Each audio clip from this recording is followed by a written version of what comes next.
The People's Club, come on in, where blue runs deep and hearts begin, not just... Hello Blues, welcome to the People's Club channel. In today's video we're going to be talking about Beto and Barry. Are they as bad as what people are saying? I know they look bad, but statistically and in numbers, are they as bad as what people are saying? In this video we're going to break it down into actual numbers and stats, because numbers don't lie. So let's get straight into it, and if you like this video, drop a like, subscribe and follow the Facebook page. Thanks Blues, let's go. Okay guys, let's dive straight into it. I'm going to quick explanation on how we're going to be doing this. Basically we took certain aspects of a striker's game, broke it down, built it into sections: good, above average, average, below average, poor, and then given them points for where they land in each of them sections. Okay, pretty simple. At the end there's a major points tally to see where they sit against other Premier League players. Okay, so let's start with the goals. I want to move fast in this video, I don't want it to drone on too much. Okay, so Beto, he scored 8 goals this season. He sits above average in the Premier League. He's around the likes of Walter, Richarlison, Sesko, so he's above average for goals scored this season from a Premier League striker. Barry, average, 6 goals, sits around Evan Nielsen, Wilson, Jesus, Nemetche, Robbie. He's in that criteria. Okay, question is the minutes he played and the 90s, if you add them, divide the minutes by 90 and how many 90s that they've had on the pitch. Basically Beto sits way up there in the above average. If you removed Jesus and Abraham, who've only played like 2 or 3 games, Beto will be in the top 10, believe it or not, for goals scored per 90 this season. He sits on 0.53. He's up there with the likes of Sesko, Ekatiki, Gyökeres, Pedro, etc.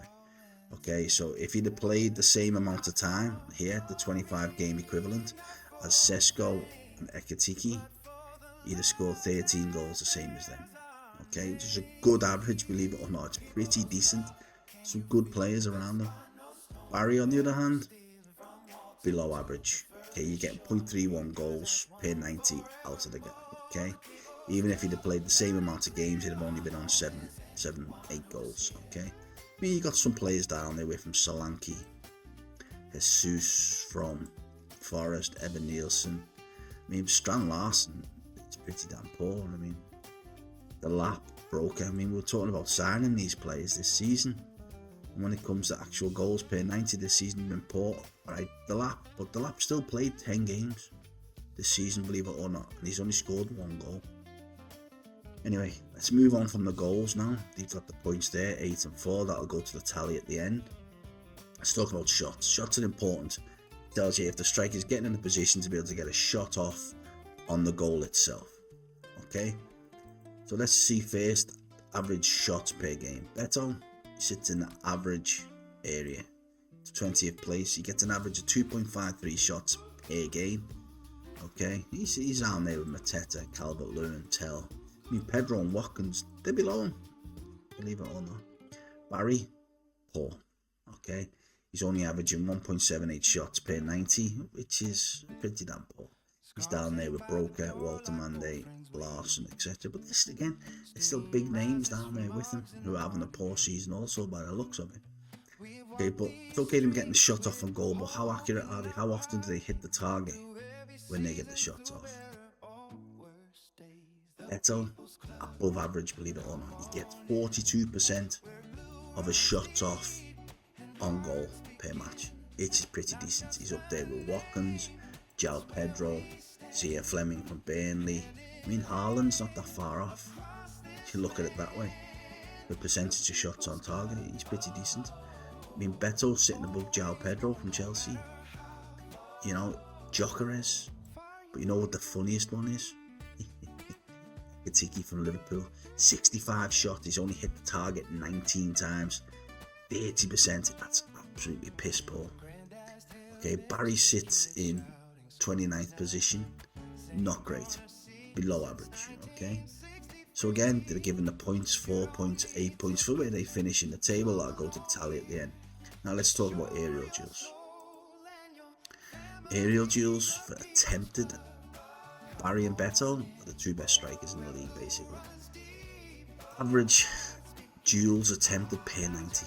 Barry 13, Beto 12, 256 and 183 aerial duels attempted. I mean, they are getting involved. When that ball's in the air, they're getting involved. But you know what? To me, that's a bit worrying. It looks like we're just playing this massive long ball game, hoofing it up to the strikers, because not very often this season have I seen great balls into the box where our lads can get on the end of it and attack it or anything like that. I think it's been quite poor this season. So a lot of these attempts are basically, you know, duels against the opposition centre halves. Our boys are right up there. They do give the other centre halves a bit of a time when you look at it. You know, they don't give them time to breathe. They're trying to attack every ball that goes up there. You know, which is pretty decent when you take into account Haaland. Look at Haaland down here. 3.72 attempts. That tells you that City play a completely different game. They don't hoof it forward, keep the ball. But for us, it worries me a little bit. It's just way too much long ball football for me. You know, at the end of the day, we're past that now. It's not Stoke on a Monday night anymore, is it? We need to start progressing it. And if these are long balls, they need to be long balls into the box so they can get on the end of them. You know, not just back to a centre half and get your head on that and get a flick on. And even when you do win it, I've never seen Everton play anywhere near them to pick up the pieces. So that worries me a bit. Okay, that's how much they're getting involved, how they're attempting. Okay, but how many are they actually winning? They're right up there. Okay, 46% of their headers are won. And that's pretty decent when you figure like the centre halves are big lads, they're coming in behind them. You know, the centre half always has the advantage because he gets to be able to jump into you and not backwards. So that is pretty damn decent. They're up there with the best in the league, okay? When you compare them to like Larson, Calvert-Lewin, Walter Marday from Newcastle, and even Gyökeres from Arsenal, you know, outperforming all of them when it comes to being in the air. I mean, our boys are big and dangly, you know, so they should be winning it. But look, we have probably the best two centre forwards this season for winning the ball in the air up front. Numbers don't lie. Okay, next we're going to talk about the final third. Okay, final third is basically how often does a striker get on the ball, take a touch, and then lay off that pass in the final third. Okay, Barry, final third attempts per 90 is about 8. Okay, so he gets on the ball and tries to pass the ball in the final third about 8 times every 90 minutes he's played. Beto, pretty poor. He's down there in basically rock bottom. You know, 5 times a game he's getting on it. Listen, our guys are dangly and stuff like that. You can see it in them, they do look a bit clumsy. But when they do get on the ball, how successful are they at actually passing the ball once they've got hold of it? Pretty damn poor. Beto sits below average and Barry sits in the poor. So although he's getting the ball 7.94 times, okay, the completion is around 50%. So 50% of the time he's not managing to actually get a pass off. He's either being fumbled off the ball, pushed over, tackled, or his passes wayward. Same with Beto, not great at all. I mean, listen, they are big clumsy strikers. I think you can see that part of the game is poor, and this tells you how poor they actually are. But when you compare them, look at Haaland. He's actually below Beto. You know, Haaland's not great on the ball either. You know, Calvert-Lewin is not great on the ball. You know, Gyökeres from Arsenal, they're not great. So it seems to be a part of the strikers' game in the Premier League now. I mean, you got some good lads up the top. You know, you've got Welbeck, Matthias Tell, João Pedro, Watkins. Them boys are decent. You get the ball into the feet, they manage to get hold of it and then get a pass off to another player. Our boys, piss poor at that. Next thing we're going to talk about is progression. How often do our strikers get hold of the ball and progress the ball forward, whether it's pulling out to the wing, getting hold of it, walking down the wing a little bit, whatever. Okay, so per 90, okay, our guys quite below average, to be honest with you. Per 90 minutes, we're getting on the ball maximum 2 times. Okay, so over a 90-minute period, our strikers show for the ball, they get it, and they progress the ball. I think it's like more than 5 meters to count as a progression, okay? Pretty poor. But they are big, they are dangly. I don't think they're built for that. You know, when you look at the other players up the top, Watkins, you know, fast, good on the ball, Pedro, Ekatiki, shit. Matthias Tell. These guys are like athletic, fast players as well. So they like to get on the ball and run at them. Okay. The next question is when they get on the ball, what's the end product? Okay. Here it's been broken down into shots, goals, chances, and assists. Okay. Barry, out of the 46 times, there was 6 that ended in a shot, 1 that ended in a goal, 4 that ended in a chance. Beto was 3 in a shot and the rest of them was 0. Beto was pretty piss poor, to be honest with you. So yeah, there's a progression. There's the carries. Listen, you can look at the top here. Look at the likes of Ollie Watkins here. 25 times when he's progressed the ball 97 times. 25 of them ended in a shot, 1 in a goal, 6 in chances.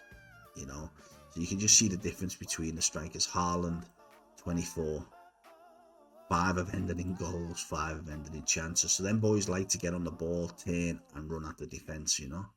Our boys, they just look clumsy when they do it. Okay, so basically, all that put together, where did our strikers finish compared to the other Premier League strikers? Believe it or not, average.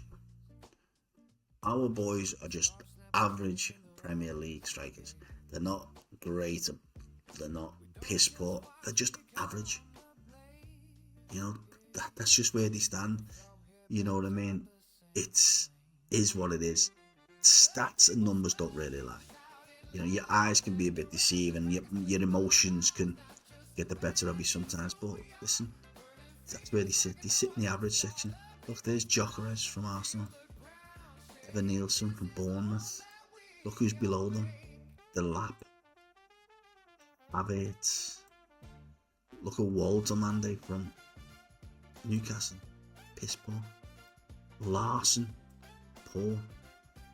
Isaac, alright, he's been injured all season, still shit. Anyway, and then you can see the ones that sit slightly above him, Solanke. So our boys are actually average strikers, okay? So now let's have a look at the XG, the final XG, okay? Let me explain to you a bit about XG. XG is basically how many goals were they expected to have scored this season based on the opportunities they're given, okay? And the criteria for that, I mean, they do massive algorithms, you know. How high did the ball bounce before he struck it? Whereabouts in the box did he strike it from? Was he in the 6-yard box? Was it a volley? Was it a header? Did he have players around him? What was the position of the keeper? There's so much they take into account when they come up with this. Okay, and the XG, what they expected for this season, okay? Because Beto was expected to score 9.7, so 10 goals, he scored 8. Barry was expected to score 8.25, so 8 goals, he scored 6. Okay, overall XG performance, average and below average. Okay, so basically you got players like Sesko sitting below Beto. You got Ollie Watkins. I mean, look at Ollie Watkins there for XG. The guy should have scored 15, he scored 11. His performance XG wise in front of goal has been quite poor this season. Dominic Calvert-Lewin, 0.699. The guy should have had 16 goals, he scored 11, and don't forget them 11 goals have been a lot of penalties as well. Our boys sit above him in the XG, which is pretty decent. Then down the bottom you got Havertz and Delap, you know, pretty piss poor, to be honest with you. So they're sitting average, below average. Okay, now we're going to move on to what I believe is the most important, okay, which is the value for money. Okay, what we got out of these players and what we paid for them. Okay, so I'm going to sit this here. Okay, basically we took the transfer value, okay, per player, how many goals they've scored, plus their wage, their weekly wage, how many weeks they played for the club. We tallied that all up, and then we divided it by the amount of goals that they've scored for the club, okay, which then came to the cost of how much they've cost us per goal since they've been at the club. Okay, Beto is right up there. Okay, he's cost us 1.7 million per goal. We bought him for 25 million. We pay him 60 grand a week. He's been with us 140 weeks and he's cost us 1.7 million a goal, which is not too bad. Okay. Barry, we paid 30 million for him. 45 grand a week only. Right now he's costing us 5.3 million a goal, but he's only been with us 43 weeks. He hasn't been with us as long as Beto. Okay. Just look at the players around them. See the top here? They were all free transfers. Okay. All these bad boys up here are free transfers, so them boys got the value for the money. I mean, when was the last time you seen Everton find a free transfer? I can't remember the last time somebody come to us on a free. Alright, and then you look at the bottom part of the table, okay? Strand Larsen. He's now costing Palace 17 million a goal so far. The Lap has cost Chelsea 40 million a goal. Isaac, 51 million. Broker was 24 million. Voltemade is 11 million a goal so far since he's been at the club. Katiki, 9.3 million a goal. Gyökeres, 6.9 million a goal. So you can see there, like the clubs are paying a hell of a lot more per goal than what we currently are. Okay, but what has it costed the club to date? Okay, basically, we're bang down there, boys. We're right in the middle.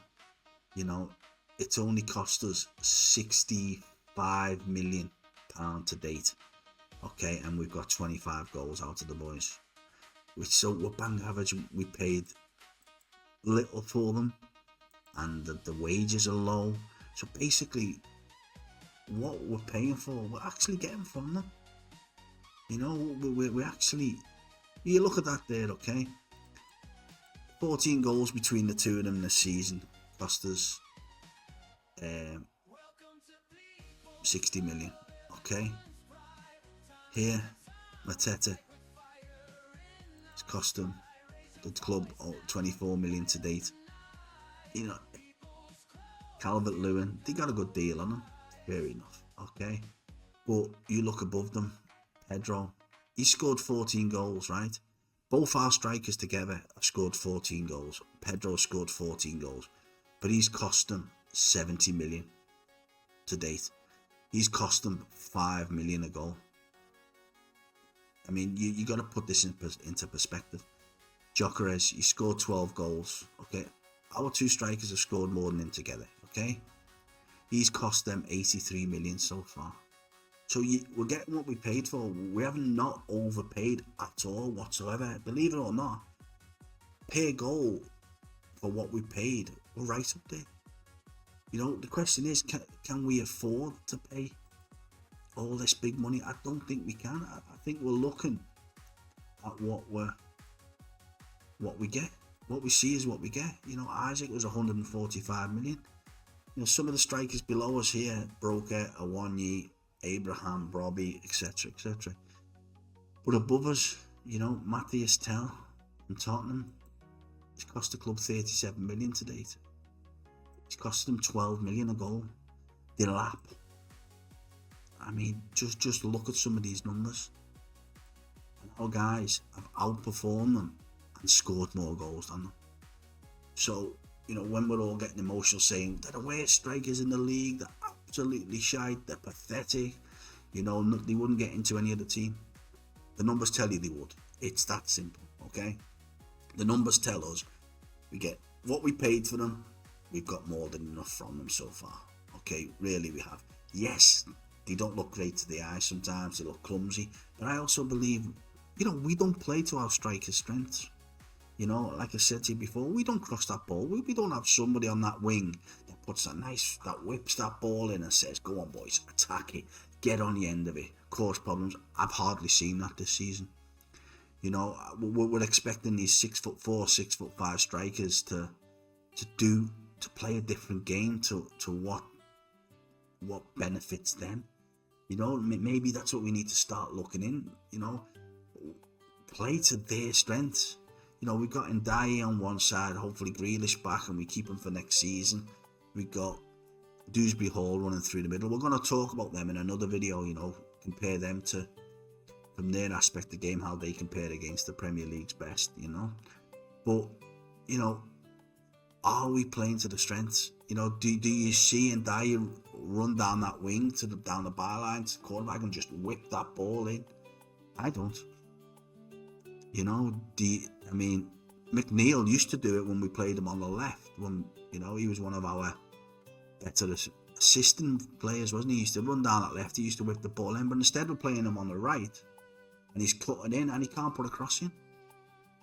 So again, are we playing to the striker's strengths? To me, no. You got big lads there. Whip the ball in the box. Ask them to get on the end of it. Stop this hoofing it up. Hold that up while we get up the pitch. Them days are gone. Nobody plays that style of football anymore.